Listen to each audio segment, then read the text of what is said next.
Our channel does not promote any violent, harmful, or illegal activities. বলবেন। দেখো, তৃণমূল কংগ্রেস এখানে সবাই তৃণমূল কংগ্রেস করতো, তৃণমূল কংগ্রেসেই আছে, এখানে আলাদা ভাগাভাগির কোনো জায়গা নেই।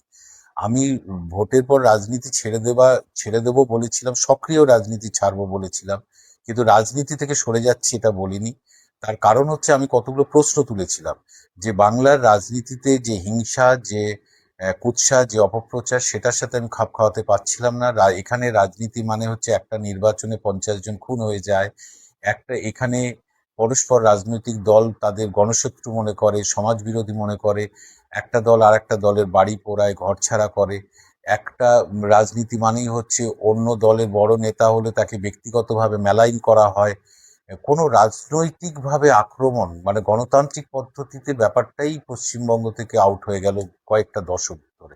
সিপিএমও করেছে, তৃণমূল তো আরো বা বেশি করেছে, এবং সেটা কন্টিনিউ করছে, এবং সেটাকে থামাতে হবে। আমি ওর জন্য যখন আমি হেরে গেলাম তখন আমি ভাবলাম যে এর থেকে সরে যাওয়া ভালো। কিন্তু আজকে তৃণমূল কংগ্রেসের 90%-এর উপর যারা প্রতিষ্ঠিত লিডার, বিভিন্ন স্তরে যারা নেতৃত্ব দিয়েছে, তারা কিন্তু একজোট হয়ে তৃণমূল কংগ্রেসের ইন্টারনাল স্ট্রাকচারটা তৈরি করছে গণতান্ত্রিক পদ্ধতিতে, এবং তৃণমূল কংগ্রেস আলোচনার ভিত্তিতেই চলবে। সেটাই হচ্ছে পার্থক্য, অন্য কিছুই নয়। তৃণমূল যেমন সবাই ছিল তৃণমূলেই আছে, যেমন বিধানসভায় তৃণমূল কংগ্রেসের যারা এমএলএ তারা তৃণমূলেই আছে, শুধুমাত্র তারা বেশিরভাগ এমএলএ জোটবদ্ধভাবে তাদের বিরোধী দলনেতা তৈরি করে নিয়েছেন। তিনি তৃণমূল কংগ্রেসের বিরোধী দলনেতা, মুখ্য সচেতক তৈরি হয়েছে। দলের কার্যসমিতিও আলোচনার ভিত্তিতে তৈরি হচ্ছে। সেটার একটা অভাব ছিল, সেই অভাবটা কেটেছে, এবং তারা মূলত চেয়েছে আমি রাজনীতি করি। আমি তাই রাজনীতি অবশ্য সক্রিয়ভাবে করার চেষ্টা করব। কিন্তু একটাই, যে পশ্চিমবঙ্গে একটা দায়িত্বশীল বিরোধী দল হিসেবে তৃণমূল কংগ্রেস চলবে, সেইটাকে আমরা সবাই মিলে এনশিওর করব। সরকারকে যেমন মানুষ নিয়ে এসেছে, বিকল্প ডেভেলপমেন্টের জন্য এনেছে, আরো ভালো ডেভেলপমেন্টের জন্য এনেছে, এবং যিনি মুখ্যমন্ত্রী হয়েছেন তিনিও তৃণমূল কংগ্রেস একসময় নেতা ছিলেন, আজকে তিনি বাংলার মুখ্যমন্ত্রী। তার প্রতি যে প্রত্যাশা আছে মানুষের, নতুন যে দল বিজেপি এসেছে তার প্রতিও মানুষের প্রত্যাশা আছে, এরা ভালো কিছু সুশাসন দেবে। তেমনি বাংলার মানুষ কিন্তু বিরোধী দলের দিকেও তাকিয়ে থাকে যে বিরোধী দল তার দায়িত্বশীলতা পালন করছে কিনা। এখন এই দায়িত্বশীলতা বলতে বিভিন্ন জন বিভিন্ন বোঝে। আমি যেটা বুঝি, দায়িত্বশীলতা মানে শুধু রাজনীতির জন্য রাজনীতি, এটাকে আমি দায়িত্বশীলতা মনে করি না। আমি মনে করি দায়িত্বশীল বিরোধী দল হচ্ছে যে সরকারের যদি কোনো জনবিরোধী সিদ্ধান্ত থাকে তার বিরুদ্ধে লড়াই, আন্দোলন, অ্যাজিটেশন এবং জনমত গঠনের কাজ যেমন করতে হবে, তেমনি সরকার কোনো যদি জনমুখী কোনো সিদ্ধান্ত নেয় সেটাকেও তার প্রশংসা করতে হবে, সহযোগিতা করতে হবে। কারণ আমরা যারা দল করছি সব তো মানুষের জন্য করছি, বাংলার মানুষের জন্য করছি।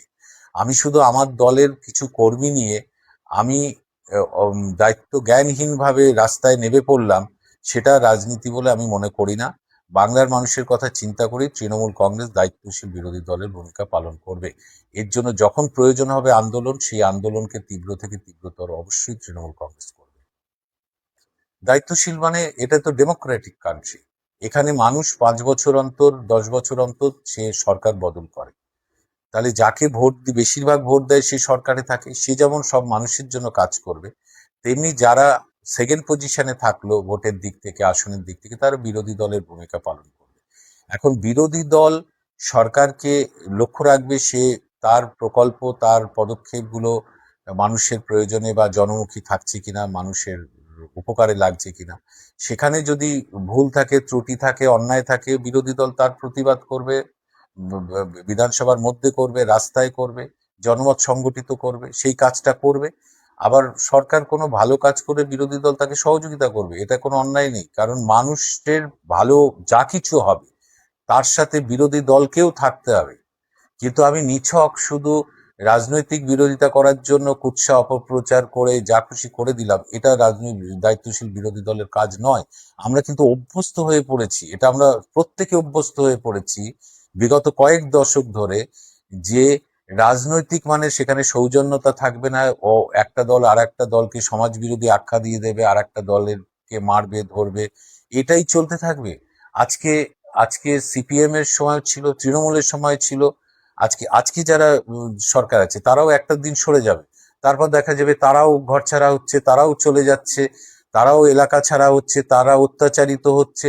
তাহলে এইটা তো এই রাজনীতি থেকে এই রাজনীতি সরাবে কে? কোনো দল কিন্তু দায়িত্ব নেয়নি সংগঠিতভাবে যে রাজনীতি থেকে হিংসা দূর করা প্রয়োজন, এই হিংসা দূর করতে হবে এবং সাধারণ মানুষ বা সংগঠিত কিছু মানুষের হাতেও আইন তুলে নেওয়ার দায়িত্ব দেওয়া উচিত নয়।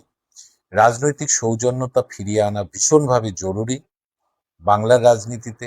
দল যে যার মতো করতে পারে, আদর্শ নিয়ে করতে পারে, লড়াই ডেভেলপমেন্টের হতে পারে, নীতির আদর্শের হতে পারে। ব্যক্তিগত কুৎসা মেলাইন করা রাজনীতি থেকে চলে যাওয়া উচিত। আমি এগুলোকেই বলি দায়িত্বশীল বিরোধী দল এবং ক্ষমতাসীন যে দল, সব দলের কাছেই কিন্তু আমি এটাই আবেদন করতে চাই এবং বাংলার মানুষ সেটাই চায়। এবার একটা জিনিস বলি যে আমি এই স্বাধীনতার পর কিন্তু কংগ্রেস অনেকবার ভেঙে নতুন দল হয়েছে, তারা আবার কোনো না কোনো রাজ্যে ক্ষমতায় এসেছে। পশ্চিমবঙ্গে কমিউনিস্ট পার্টিও তো ভেঙেছে, 64 সালে ভেঙে সিপিএম হয়েছে, সেই দলও পাওয়ারে এসেছে। 98 সালে কংগ্রেস ভেঙে মমতা বন্দ্যোপাধ্যায় তৃণমূল কংগ্রেস করেছিলেন, তখন কংগ্রেস কর্মীরা তাকে গদ্দার বেঈমান বলেছিল, তিনি বাংলার মুখ্যমন্ত্রী হয়েছিলেন। এবং তৃণমূল কংগ্রেসে থেকে শুভেন্দু অধিকারী বেরিয়ে গিয়েছিলেন, অন্য দলে যোগ দিয়েছিলেন, তাকেও তৃণমূল কংগ্রেস কর্মীরা ব্যক্তিগতভাবে মেলাইন করেছেন, গদ্দার বেঈমান বলেছেন, তিনি আজকে বাংলার মুখ্যমন্ত্রী। ফলে দল ভেঙে নতুন দল তৈরি হওয়া এসব অনেক ইতিহাস আছে, কিন্তু এখানে আমাদের অবস্থান হচ্ছে আমরা কিন্তু তৃণমূলে ছিলাম, তৃণমূলেই আছি। দল ভাঙার কোনো জায়গা এখানে নেই, অন্য দল গড়ার কোনো প্রশ্ন নেই।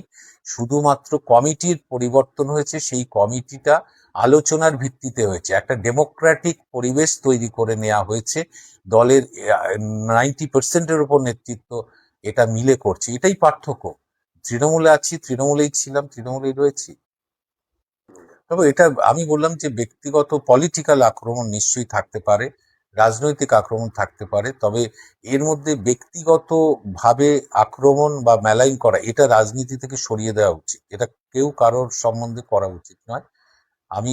এটা তো আমার আশা থাকবে যে এটাকে দূর করা ভীষণ প্রয়োজন। রাজনৈতিক আক্রমণ করতে পারে, চিন্তা ভাবনার পার্থক্য থাকলে আক্রমণ হতে পারে, কিন্তু ওইগুলোকে না সরালে মানুষ ভালোভাবে এগুলোকে নেয় না। মানুষ কি এগুলো চায়? মানুষ পরিবর্তন চেয়েছে ডেভেলপমেন্টের জন্য। মানুষ বিরোধী দলের দিকেও তাকিয়ে থাকে, তারা আমাদের জন্য কি ভাবছে, কি করবে। এখানে যদি লিডারদের শুধু আলোচনাটা ব্যক্তিগতভাবে কে কত কাকে মেলাইন করবে এটাই তাদের অঙ্গ হয়ে দাঁড়িয়েছে, এটা একদম অপসংস্কৃতি ছাড়া কিছু বলে আমি মনে করছি না।